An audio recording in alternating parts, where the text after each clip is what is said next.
नमस्कार प्यारे साथियों, मैं गार्गी सारस्वत एक बार फिर से आपका स्वागत करती हूं टारगेट विद अंकित की ट्रेंडिंग न्यूज सीरीज में, जहां आप और हम बात करते हैं देश और दुनिया की उन खबरों पर जो कि एक जागरूक समाज में बेहद जरूरी हैं। आपको पता होगा कि 4 राज्यों में हाल ही में चुनाव हुए। राजस्थान, मध्य प्रदेश, छत्तीसगढ़ और तेलंगाना। 3 राज्यों में बीजेपी जीती, तेलंगाना में कांग्रेस पार्टी ने विजय प्राप्त की। अब यहां एक बड़ी खबर जो है वो ये है कि डीजीपी ऑफ तेलंगाना, जिनका नाम है अंजनी कुमार, जिन्हें आप यहां देख सकते हैं, अंजनी कुमार जी को सस्पेंड कर दिया गया। किसके माध्यम से? इलेक्शन कमीशन ने इन पर मोरल कंडक्ट ऑफ कोड का एक तरीके से उल्लंघन करने का आरोप लगाया और फिर इन्हें सस्पेंड कर दिया गया।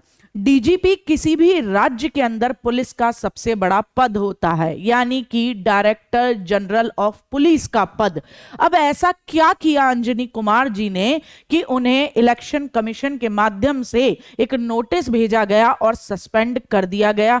क्यों कहा जा रहा है कि उन्होंने मोरल कंडक्ट ऑफ कोड का उल्लंघन किया?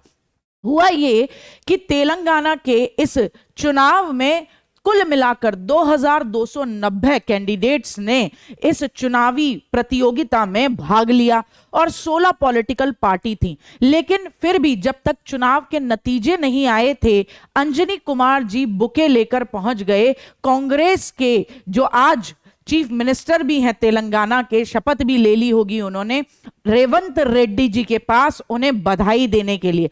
जब तक चुनाव के नतीजे नहीं आए, आपका इस तरीके से पहुंचना किसी कैंडिडेट के पास, किसी प्रत्याशी के पास, और वो भी इतने बड़े पुलिस प्रशासनिक पद पर होने के बाद, ये कहीं ना कहीं इलेक्शन कमीशन को लगा कि आगे चलकर आप किसी फेवर की डिमांड करेंगे या अभी वर्तमान में आपने किसी तरीके का फेवर दिया होगा। तो इसी वजह से इलेक्शन कमीशन ने इनके खिलाफ एक डिसिप्लिनरी एक्शन लेते हुए इन्हें सस्पेंड कर दिया। अभी वर्तमान में तेलंगाना के नए डीजीपी नियुक्त किए जाएंगे सीनियरिटी के बेसिस पर।